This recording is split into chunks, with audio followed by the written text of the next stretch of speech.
Assalamualaikum warahmatullahi wabarakatuh. Selamat siang, salam sejahtera untuk kita semua. Perkenalkan, saya Muhammad Januar, mahasiswa FST jurusan Sains Data, NIM 0542487727. Dan pada kesempatan kali ini, saya akan melakukan kegiatan praktikum yang kedua untuk mata kuliah basis data, yaitu membuat database atau basis data SQL dengan menggunakan PHP MyAdmin.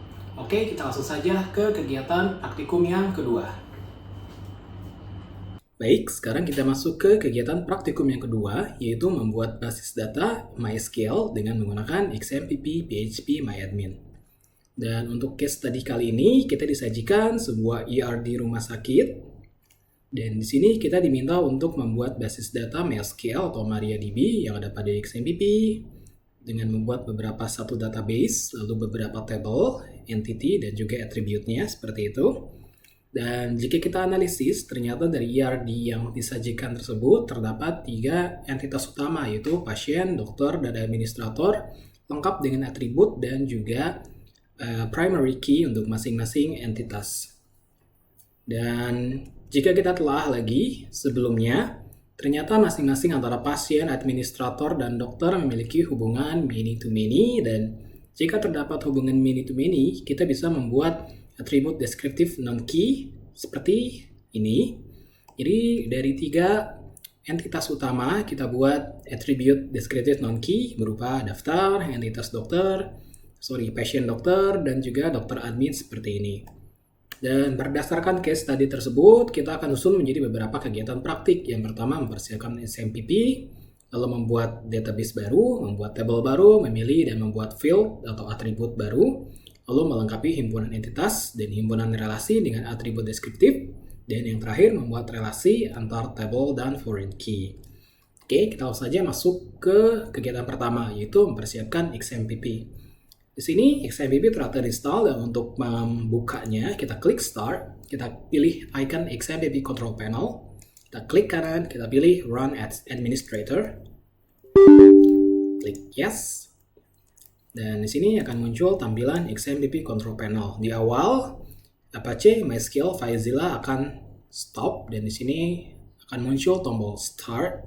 Kita klik tombol Start untuk Apache dan MySQL, dan setelah itu ketika semua atau modul Apache dan MySQL aktif, kita bisa klik tombol admin di baris MySQL untuk mengaktifkan atau membuka PHP MyAdmin. Klik, akan membuka browser, dan kurang lebih seperti ini adalah tampilan dari PHP MyAdmin. Selain menggunakan browser dan juga XMPP Control Panel, kita juga bisa mengakses database MySQL dengan menggunakan terminal. Adalah kita buka terminal, lalu klik Run as Administrator, lalu klik Yes. Oke, tahapan pertama kita masuk ke directory di mana XMPP diinstal. Oke, setelah kita masuk ke directory-nya, kita bisa memanggil MySQL dengan menggunakan.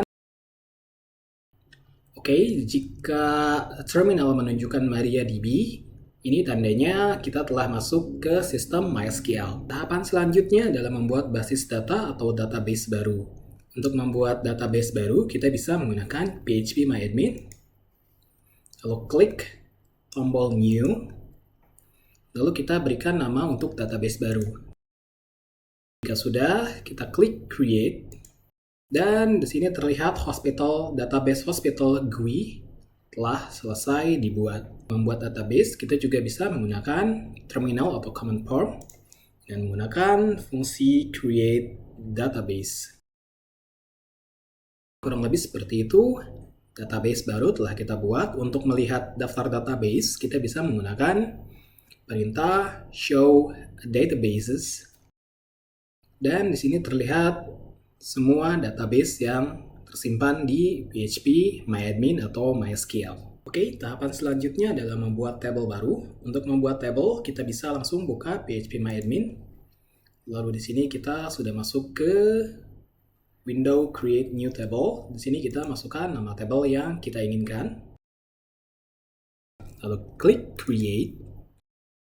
attribute yang akan kita gunakan seperti ini. Dan untuk membuat table baru di command prompt, kita bisa menggunakan function create table. Tapi sebelum itu kita harus memilih database dulu yang akan kita gunakan dengan menggunakan perintah use.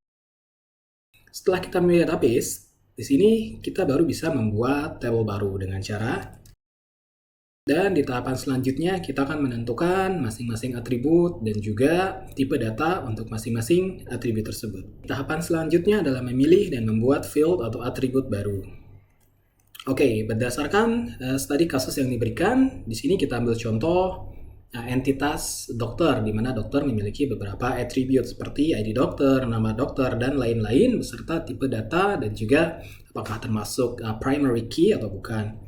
Dan untuk membuatnya, kita bisa membuka phpMyAdmin. Setelah itu, di bagian structure, kita bisa masukkan namanya. Setelah itu, kita tentukan tipe data.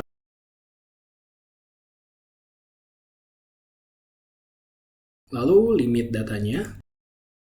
Setelah itu, untuk membuat ID dokter menjadi primary key, kita bisa slide ke samping, lalu pilih AI atau auto incremental, kita checklist, dan otomatis index akan berubah menjadi primary. Oke, nah di sini table structure untuk table dokter. Dan untuk membuat table dokter, kita juga bisa menggunakan command prompt atau terminal dengan menggunakan perintah create table. Lalu masukkan masing-masing field atau masing-masing attribute.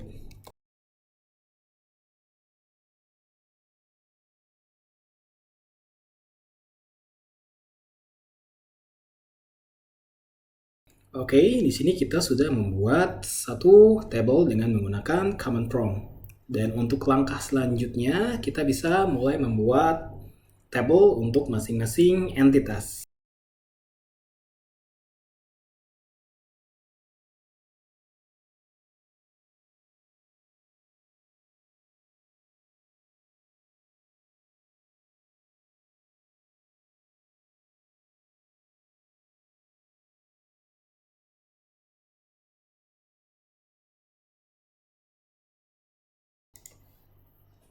Oke, di sini kita telah membuat 3 entitas utama atau 3 tables. Langkah selanjutnya kita buat juga hal yang sama di command prompt.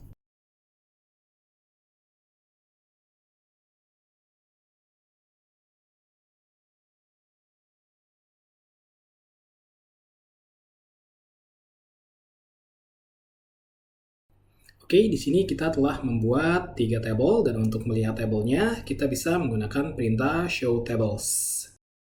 Oke, di sini terlihat kita memiliki 3 table, administrator, dokter, dan juga pasien. Oke, untuk tahapan selanjutnya, kita akan melengkapi himpunan entitas dan himpunan relasi dengan atribut-atribut deskriptif non-key. Oke, berdasarkan studi kasus yang diberikan, di sini terdapat 3 atribut deskriptif non-key berupa daftar, pasien dokter, dan juga dokter admin yang memiliki primary key dan juga foreign key. Dan untuk atribut deskriptifnya sendiri, terdapat daftar, lalu pasien dokter, dan dokter admin. Oke, untuk membuatnya, kita langsung saja buka phpMyAdmin. Caranya sama seperti membuat tabel pada umumnya.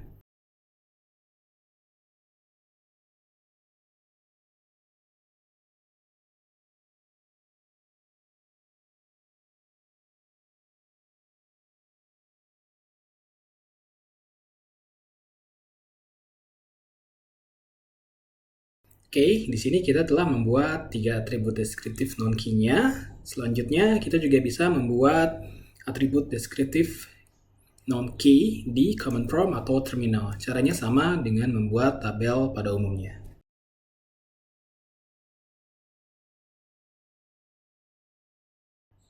Oke, di sini kita bisa langsung menentukan foreign key dan juga reference untuk foreign key yang dipilih.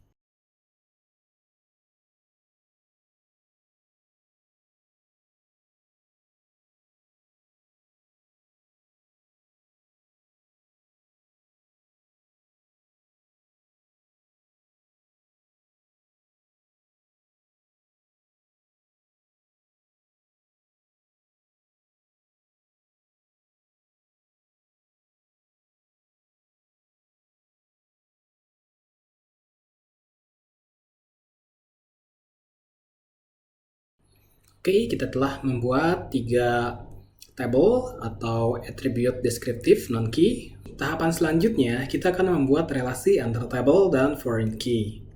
Dan untuk membuatnya, kita akan menghubungkan atribut deskriptif non-key dengan tabel utama. Dan kita akan memilih reference key dan juga foreign key. Untuk membuat relationship-nya, kita akan membuka phpMyAdmin. Kita klik database yang akan kita buat desainnya, lalu klik menu designer.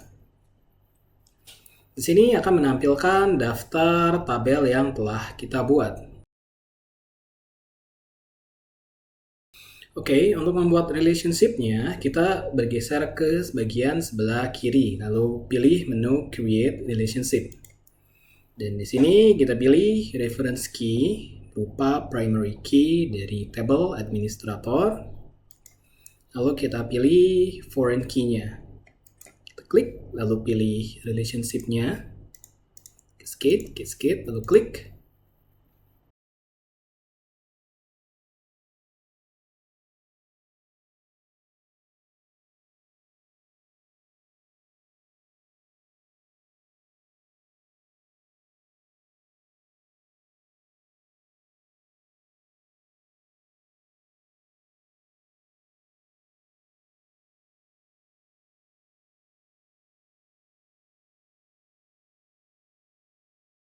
Ini masing-masing table telah terhubung dan memiliki relationship. Primary key dan foreign key telah ditentukan. Langkah selanjutnya adalah menyimpan halaman dengan menggunakan fungsi atau menu save page.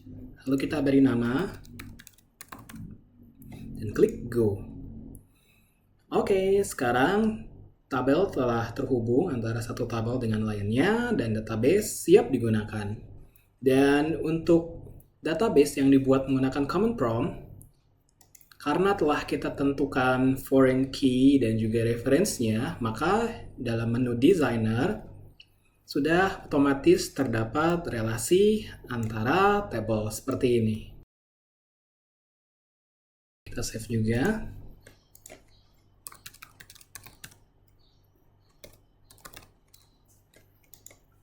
Oke, cukup sekian kegiatan praktikum yang kedua. Kita lihat hasilnya sama seperti ini, masing-masing table telah terhubung antara satu table dengan table lainnya dan memiliki relationship. Dan ini juga contohnya yang telah terhubung dengan menggunakan command prompt atau terminal. Ini adalah hasil yang telah diekspor. Dan ya, kesimpulannya adalah berdasarkan kegiatan praktikum tersebut, kita perlu mengidentifikasikan dulu nih relationship atau hubungan yang dimiliki oleh setiap table. Apakah satu ke banyak ke satu ke banyak, atau satu ke satu.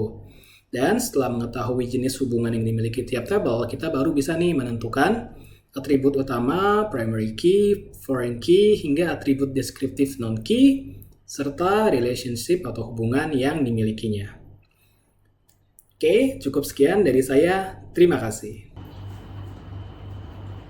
Oke, kegiatan praktikum kedua untuk mata kuliah basis data telah selesai. Di praktikum ini kita telah belajar dan mempraktikkan bagaimana cara menentukan relationship, membuat database baru, membuat table baru, membuat atribut deskriptif non-key, dan menghubungkannya baik dengan menggunakan phpMyAdmin maupun terminal atau command prompt. Dan semoga dengan kegiatan praktikum ini lebih mengasah kemampuan kita, khususnya mahasiswa sains data, dalam membuat basis data atau database dan membuat relasi atau menghubungkan antara satu database dengan database lainnya atau antara satu table dengan table lainnya. Oke, sekian dari saya. Terima kasih. Selamat siang. Salam sejahtera untuk kita semua. Wassalamualaikum warahmatullahi wabarakatuh.